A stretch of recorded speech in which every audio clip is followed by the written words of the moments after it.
सोचती रही कि कौन कर सकता है ऐसी हरकत मेरे साथ।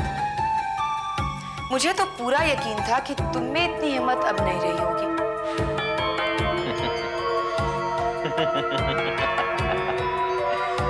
रीमा नाथ, तुम मेरी हिम्मत का अंदाजा नहीं लगा सकती,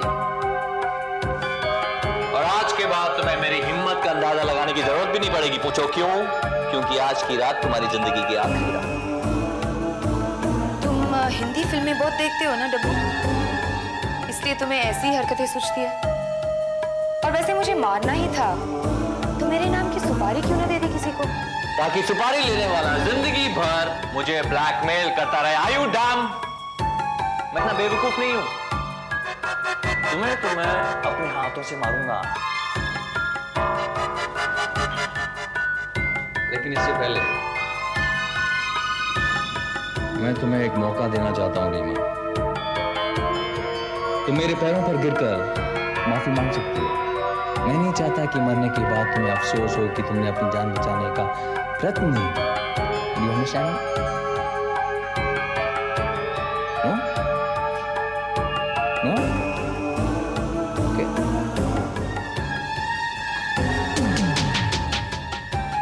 रीमा, तुम्हारी जिंदगी के अब सिर्फ 3 सेकंड बाकी। 1 2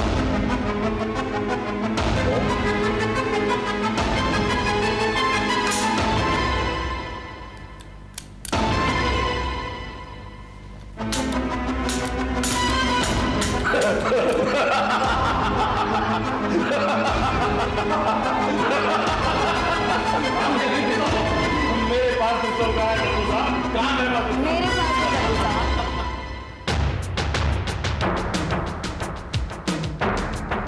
मत देखो आसपास, राणा समेत सारे मेरे ही आदमी हैं।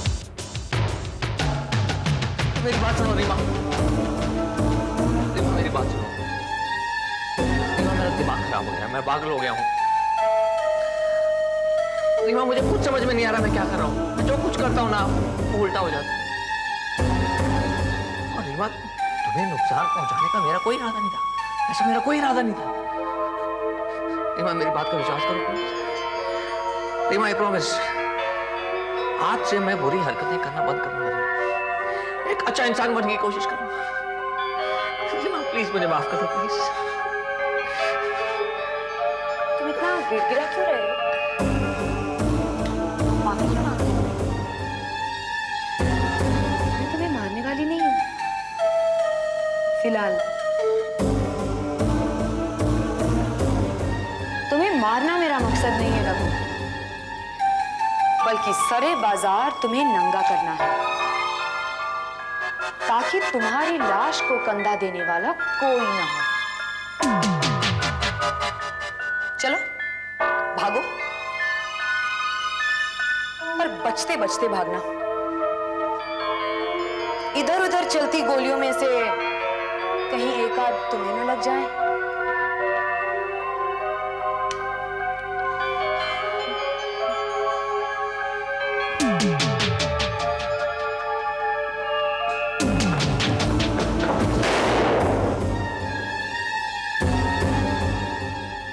रीमा जी, ये डब्बू का बच्चा अब कुछ दिनों तक चुप बैठेगा।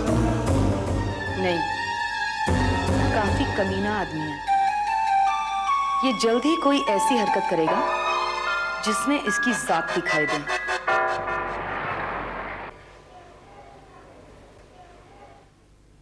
कहाँ थी तुम? तुमने कहा था कि तुम शाम को आ जाओगी, अब रात होने जा रही है। आज एक अजीब सा हादसा हुआ मेरे साथ। मेरे मुंह पर काला कपड़ा बांधकर मुझे किडनैप कर लिया गया था। क्या कह रही हो तुम? किसने किया ये? और कौन कर सकता है? मेरा पति डब्बू। लेकिन आज बहुत मजा आ गया, क्योंकि जिन लोगों के सहारे डब्बू ने मुझे किडनैप किया था वो मेरे ही आदमी निकले। जस्ट इमेजिन, एक बॉस हाथ में रिवॉल्वर लिए अपने हेंचमैन की तरफ देख रहा है और वो उस पर ही हंस रहे हैं। ये तो बहुत ही फिल्मी सीन हो गया। फिल्मी सीन तो अब होने वाला है जब राजकुमार पाठक के नाम शुक्रवार के शाम को एक वारंट जाएगा, अनबेलेबल, और उन्हें सोमवार सुबह तक पुलिस के लॉकअप में ही रहना पड़ेगा। एक मिनट, राजकुमार पाठक यानी गोविंद के पिताजी की बात कर रही हो तुम? क्यों? क्योंकि गोविंद के डैडी ने साइन किए हैं उन पेपर्स पे जिससे डब्बू ने कर्ज लिए थे राणा से। राणा जिसे मैंने ही प्लांट किया था डब्बू को पैसे देने के लिए। रीमा, मैं गोविंद और उसके परिवार के हक में नहीं हूँ, लेकिन तुम कैसे हो सकती हो हक में? अभी अभी गोविंद का फोन आया था, वो प्रीति से कह रहा था कि वो रमोला से शादी कर रहा है। और रोहन, वो बात बिल्कुल अलग है। उस पर मैं आंसू बहा चुकी हूँ, मातम भी मना चुकी हूँ। मैं कुछ और ही कह रही हूँ रीमा। बात गोविंद और उसके परिवार की नहीं है, बात हमले की है। डब्बू की गलती की वजह से तुम गोविंद और उसके परिवार पर हमला करो, ये गलत है। क्योंकि उन्होंने डब्बू को अपने घर में रखा है। डब्बू तक पहुंचने का और कोई तरीका नहीं है सिवाय उस घर के दरवाजे को तोड़ने का। मेरा चलाया हुआ तीर हर हाल में डब्बू को लगेगा। अब जो भी बीच में आएगा मारा जाएगा। सही बात है, अगर डब्बू हमारा मकसद है तो डब्बू तक पहुंच रहे हैं। पर अब गोविंद और उसके परिवार वालों को चाहिए कि वो डब्बू को अपने घर में ना रखें। सही कह रहे हो, उनको फौरन डब्बू से अपना पीछा छुड़ा लेना चाहिए, वरना अभी तो सिर्फ एक नॉन बेलेबल वारंट जाएगा राजकुमार पाठक के नाम, लेकिन इसके बाद जो होगा उससे कहर बरसेगा उस परिवार पर। बर्बाद हो जाएगा सब कुछ बर्बाद हो जाएगा।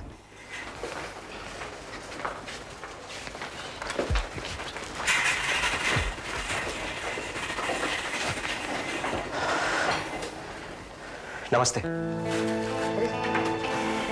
नमस्ते। कैसे हैं प्रोफेसर साहब? ठीक है, लेकिन अभी भी ऑक्सीजन दिया जा रहा है, बीच बीच में होश आ जाता है। आप डरिएगा मत, सब ठीक हो जाएगा। बैठो।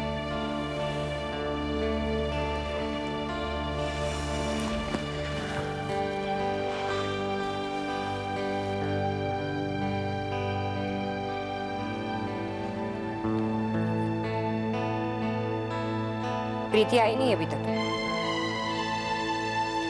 रोजाना इस वक्त आ जाती है, पता नहीं क्यों देर हो गई। मैं फोन करके आऊं? नहीं, उसके साथ कोई खास काम नहीं था। वो तो प्रोफेसर साहब के बारे में पता चला तो मैं उनकी खैरियत जानने के लिए यहाँ पे आ गया। बस 2-4 बार मिला उनसे, मगर ऐसा लगता है कि वो अपने हैं।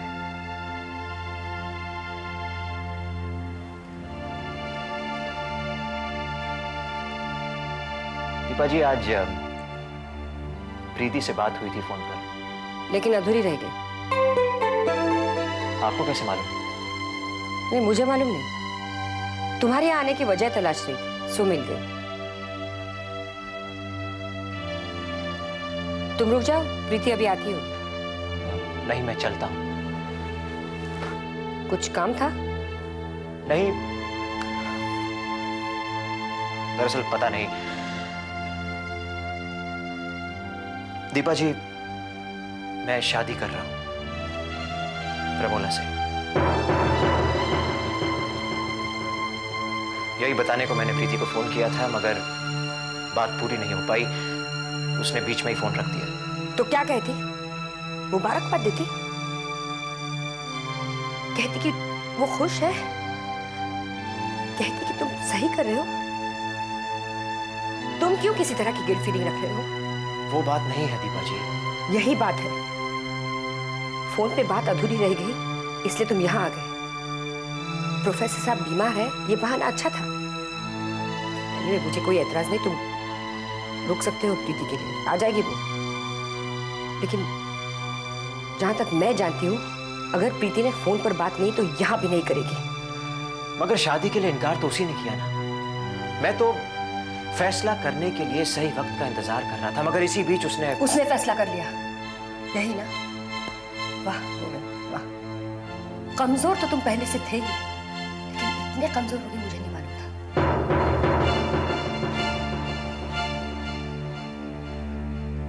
तुम अपने आप को ये यकीन दिलाना चाहते हो कि तुम रमोला के साथ इसलिए शादी कर रहे हो क्योंकि प्रीति ने तुमसे शादी करने से इनकार कर दिया।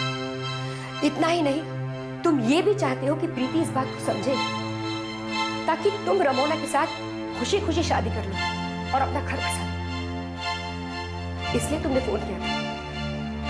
फोन पर बात हुई नहीं, इसलिए तुम यहां चले आए। अब यहां आकर ऐसे हालात क्रिएट करोगे ताकि वो लड़की तंग आकर कहे कि हाँ भाई वो खुश है तुम्हारी शादी से, जैसे उसने पहले किया था जब उसने शादी करने से इनकार किया था। ये बात दरअसल तुम्हें कहना चाहिए थी गोविंद, जो तुमने उसी मुंह से कहलवाया। और प्रीति ऐसी लड़की है कि वो आज भी कहेगी इसी वक्त कि हाँ भाई वो खुश है तुम्हारी शादी से। दीपा जी, आप बात को बिल्कुल गलत समझ रही हैं। नहीं, ये प्रोफेसर बलराम का परिवार है, हम कभी गलत नहीं समझते। अफसोस तो इस बात का है कि हम सब समझते हैं। मैं चलता हूं। अगर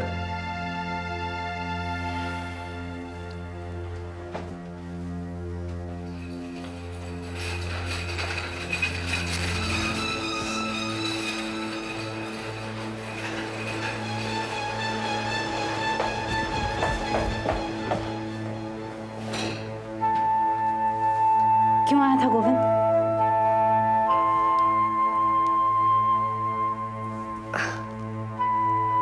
उसे पता चला कि तुम्हारे पापा की तबीयत ठीक नहीं है, इसलिए देखने चला है। लेकिन आप क्यों रो रही हैं? कुछ नहीं, वो गोविंद को देख के थोड़ी सी इमोशनल हो गई। या उसने अपनी शादी की बात की इसलिए? शादी की खबर मालूम नहीं, शायद बताया होगा उसने, मेरा ध्यान नहीं गया। शादी करा है वो? हाँ, रमोला से। तो करना था उसे शादी, हमें क्या? वैसे भी तुमने उससे शादी करने के लिए इनकार किया था। उसे जो करना है करने दो।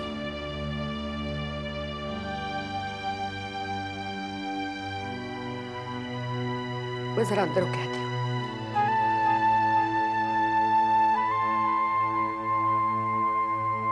उस बात को छुपाने की कोशिश कर रही हूँ जिसे सुनकर मुझे भी उतना ही सदमा लगा था जितना कि तुम्हें। तुम खुद ही भूल गई। तुम्ही ने कहा था ना, आंसुओं को बहा देना चाहिए। अगर इन्हें पी लिया जाए तो जिस्म में जाकर जहर बन सकते हैं।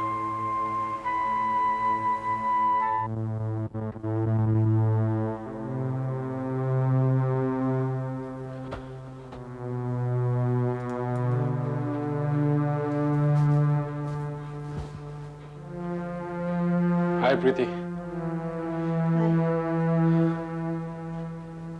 गोविंद आया था?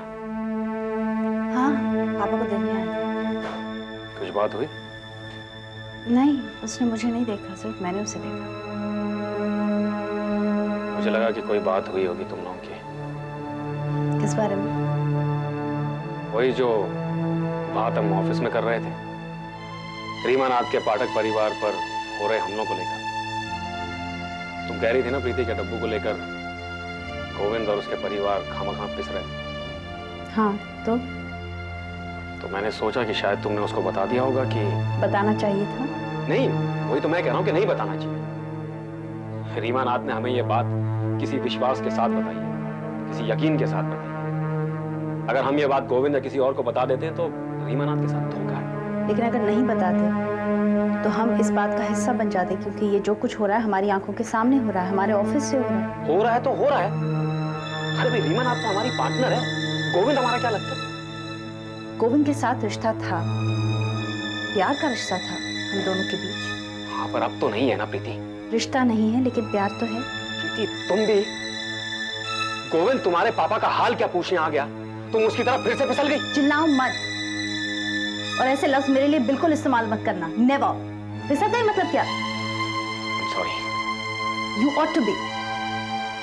और पहले तो मेरे दिमाग में ये ख्याल भी नहीं आया था, लेकिन अब मुझे लगता है कि मुझे गोविंद को अगवा कर देना चाहिए इस मुसीबत के बारे में जो उस पर और उसके परिवार पर आने वाली। और नहीं बताना तुम्हारा फर्ज बनता है रीमानाथ की तरफ। वो रीमानाथ जिसने तुम्हारी मदद की है उस वक्त जब गोविंद की वजह से तुम लोग सड़क पर आ गए। गोविंद एक खुदगर्ज इंसान है। He is a self-centered, selfish man. आज उसका यहाँ आना भी कोई जज्बाती कारण नहीं था। जरूर उसके दिमाग में कोई ना कोई और बात होगी। रोहन, गोविंद कैसा इंसान है, वो कौन सी बात किस वजह से करता है, मुझे उसमें कोई दिलचस्पी नहीं। मैं सिर्फ इतना जानती हूँ कि मुझे क्या करना है। And that's what matters.